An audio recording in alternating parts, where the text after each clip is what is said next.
Káàárọ̀, ẹ káàsán, ẹ káalẹ́, àbísẹ́ tí mo wá. This is DG Naija. Don't forget to subscribe, like and share. Ó ga ọ, ọ̀rọ̀ àwọn onífújì yóò wà ní part 2 mọ́ rárá báyìí o.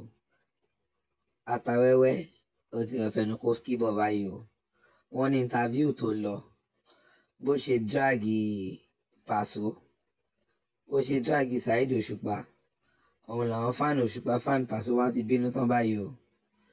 Wọ́n ní kò ti fẹnu já wáyà rẹpẹtẹ. Wọ́n ní tó bá lọ sí interview tó bá mọ nǹkan tó máa sọ, wàá ṣáàtì ẹ̀ dákẹ́ ẹnu ẹ̀ ọ̀ kò ní kàn fò bọ̀ tí ń sẹ̀kọ́ a máa rán bí ẹ̀rọ lọ́gì. Wọ́n lélẹ́ yóò gbẹnu ẹ̀ o. Ẹjọ́ ìjà lísìn sí arákùnrin bó ṣe bínú yànnàyànnà ó tú gbogbo àṣírí rẹpẹtẹ. Ẹ káàsán, ẹ kúrọ̀lẹ́ ní gbogbo ibikíbi tí ẹ ti ń wò wá. Nǹkan tí mo wá sọ lénìí ò kì í ṣe nǹkan tó pọ̀ jù. Àwọn kankan tí mo kàn gbọ́ nínú íńtávíù Alhaji Sulaiman Atawẹ́wẹ́ ni kò yé mi. Kémi náà wá sọ àwọn kankan nípa ẹ̀.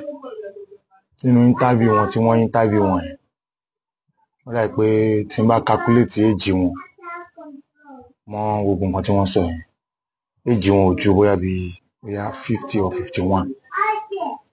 Ẹni bá wo íńtávíù yẹn tó bá lọ calculate ẹ̀, gbogbo éèjì wọn ò lè ju 50 or 51. Torí ó dà pé náà wọ́n wà ní 13 years. Wọ́n dẹ̀ ní éèjì wo ni wọ́n dé Mushin. Wọ́n ní àwọn dé Mushin ní 1989 sí 1990. 13 years náà wọ́n wà ní ìgbà yẹn. Tẹ́ bá lọ calculate 1990 or 1989 yẹn, kẹ́ lọ calculate ọmọ 13 years kò lè ju 51 years or 50 years lọ. Wọ́n wá bí wọ́n láwọn question kan. Wọ́n ní ṣé Pasuma, Alhaji Wasiu Alabi Pasuma, ṣé bọ̀dá yín ni? Wọ́n ní ìyá àwọn kọ́ ló bí, wípé kò ń ṣe bọ̀dá àwọn. Wọ́n ní ṣé ẹ lẹ̀ ń lò fún wọn? Ó ní bẹ́ẹ̀ ni àwọn máa ń respect wọn. Tá bá fojú inú wò, Pasuma náà nísìnyí is 57 years báyìí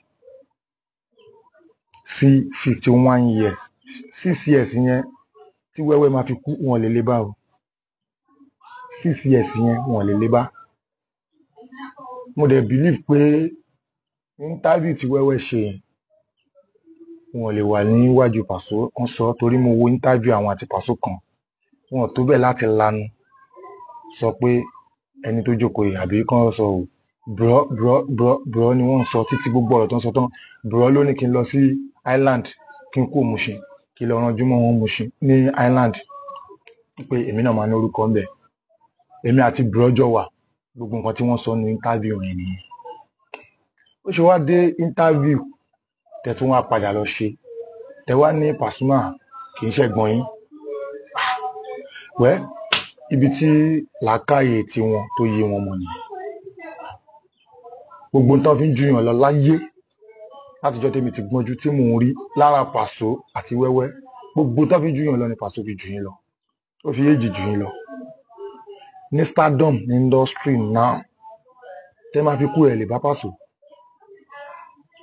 Ẹ lè bá. Wípé èèyàn mọ̀yàn ní Nàìjíríà and abroad anywhere, ẹ lè bá. Wípé èèyàn ní fans tó ń kú fún yàn, pé top ní Nàìjíríà and abroad, ẹ lè bá. Ó pọ̀ gan. Ìyẹn lọ bẹ́ẹ̀ yẹn.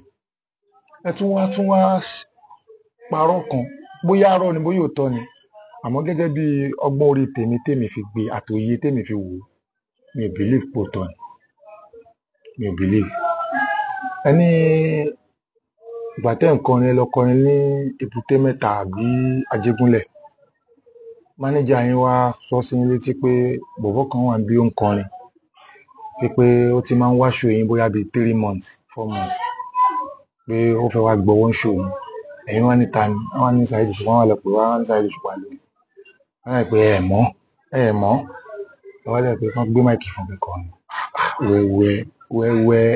Wẹ́wẹ́. Ẹ tún wá sọ nínú interview yẹn náà ni pé ó wá bá yín lé, ó máa ń wálé yín dáadáa, ó wá bá yín lé. Bàbá mo fẹ́ lọ studio àwọn àgbà mo fẹ́ lọ studio so ti ṣe rẹ́kọ̀dù rí ni a ní òun ti ṣe rẹ́kọ̀dù 3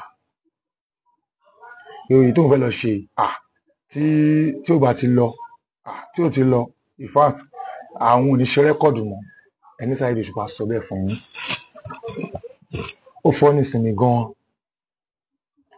èèyàn tó ti ṣe rẹ́kọ̀dù 3 bí ó tiẹ̀ jẹ́ pé kò ó bà Nàìjíríà kò ó bà ayé àwọn kan ẹ̀yin fúnra yín tẹjọ́ ní fújì tẹjọ́ ń rọ́gẹ̀d ẹ sì máa gbọ́ bẹ́ẹ̀ tí ẹ wá gbọ́ kò sí kẹ má tiẹ̀ gbọ́ ń pa èèyàn kan tó ń jẹ́ Akórèrè Saheed Òṣùpá torí pé Saheed Òṣùpá ń gbà yẹn náà ọmọ líle lòun náà tẹ bá lẹ́yìn street òun gan tí nǹkan mi ò bá wà lẹ́yìn street Saheed Òṣùpá ló ń jẹ́ bẹ́ẹ̀ torí ó rọ́gẹ̀d ẹ wá ní ẹ̀gbọ́n rí ẹ̀mọ́ rí ó wá gba ẹgbẹ́ máìkì fún wẹ́wẹ́ ẹ ló làákàyè ní àárín yẹn ni ẹ ló làákàyè láàrin yẹn ni ẹ máa lo làákàyè yìí ṣe rí àwọn tó máa ń interview yẹn àwọn tó máa ń pe àwọn star wa sí interview ẹ máa fọpọlọ sí tẹ bá ti dé bẹ̀rẹ̀ tẹ bá dé mọ nǹkan tẹ máa sọ bóyá kẹ kú dákẹ́ tó má ti bí yín láwọn nǹkan yẹn ẹ sọ fún ẹ pé ẹ jẹ́ ká gbọ́rọ̀ kó lórí yẹn ẹ má yẹ ká kàn máa jábọ́ láì ṣe pé ẹ gbọ́jà àbí ọjà ti jẹ yín ni lọ́sọ̀ gbọ́dọ̀ ń sọ yẹn bí kóbókóbó lèmi kàkún tí Saheed Òṣùpá bá tún gbèrú nǹkan tẹ sọ yẹn nìsín ẹ mọ̀ pé ẹ ti tẹ́ àwọn òwe Saheed Òṣùpá lè má kọ níbo yín but àwọn òwe tó máa sọ sílé ayé yín ẹ kàn jókòó ẹ tí ẹ lè rí tú làákàyè mélòó lẹ ní tẹ fẹ́ fi tú òwò ẹ wá gbé máìkì fún alhamdulilayi ẹ gbé máìkì fún ẹ̀yin ìdá lẹ́nìí Saheed Òṣùpá ń bolówó àníṣe tọ́ọ̀pù ni gbogbo tó kójọ lẹ́nìí àti tó dà lẹ́nìí ẹ̀ tí wọ̀lájí ẹ̀ wọ̀lájí ẹ̀ àwa wíta ẹ̀ wá ní ṣàtọrọ owó lọ́wọ́ èèyàn kankan ẹ̀yin rán mọ́ skul ó bímọ ẹ̀yin náà bímọ rán mọ́ skul ẹ̀yin náà rán mọ́ skul ó ṣe kíní kan ẹ̀yin náà ṣe ní tí wẹ́wẹ́ tí Táyé Currency ọmọ Ìbàdàn yẹn tó sọ tó kó ba nìyẹn tẹ bá bímọ tó náà bímọ tẹ rán mọ́ skul tó náà rán mọ́ skul tẹ ẹ̀ ń jẹun tó náà ń jẹun ó jura wọn lọ gbogbo alájọ ń jẹ breakfast nílé wa àmọ́ breakfast àjọ ń jẹ yàtọ̀ síra wọn àwọn kan gàrí ni wọ́n fi ń ṣe breakfast wọn wọ́n ṣàmà náà wọ́n jẹ breakfast náà ní gàrí dẹ̀ ni àwọn kan dẹ̀ wà tí àti búrẹ́dì ni àwọn kan dẹ̀ wà chicken ni wọ́n ń jẹ now ẹ tún wá parí ọ̀rọ̀ tí má tún rántí àwọn nǹkan tẹ́ tún sọ ẹni ẹ̀yin máa ń gbá jump every Sunday wípé Sunday school yín nìyẹn ṣe rí àdúrà kan ni mo gbà fún Pàsó fún Òṣùpá Pàsó Àyìndé Rẹ̀mí Àlùkò Màláíkà fún gbogbo àwọn top yẹn àdúrà tí mo gbà fún wọn ni pé àpadà sábúrú tó máa bá wọn tí wọ́n máa fi create ọjọ́ kan Sunday páwọn fẹ́ máa lọ gbá jump Ọlọ́run ìjọ bá wọn ṣé ẹ̀ ní làákàyè ni ayé yín ti bàjẹ́ because báwo lélẹ́rẹ́ tó ń play tó jẹ́ star tó ṣe máa ní òun ní ibìkan lọ́jọ́ Sunday tó ń gba jump why ẹ wá ní kí Fuji máa pa àwọn ó jẹ́ káwọn Pàsó yẹn máa ṣe ẹ má ro àpàdà sábúrú fáwọn Pàsó yẹn báwo ló ṣe máa gbá jump fún Pasuma ọjọ́ wo ló fẹ́ fi sinmi á play Monday á play Tuesday á play Wednesday á play Thursday á play Friday á play Saturday á play Sunday ọjọ́ Monday ló fi ilẹ̀ ipò fẹ́ máa fi sinmi ọjọ́ Monday yẹn náà ó sì tún ṣe show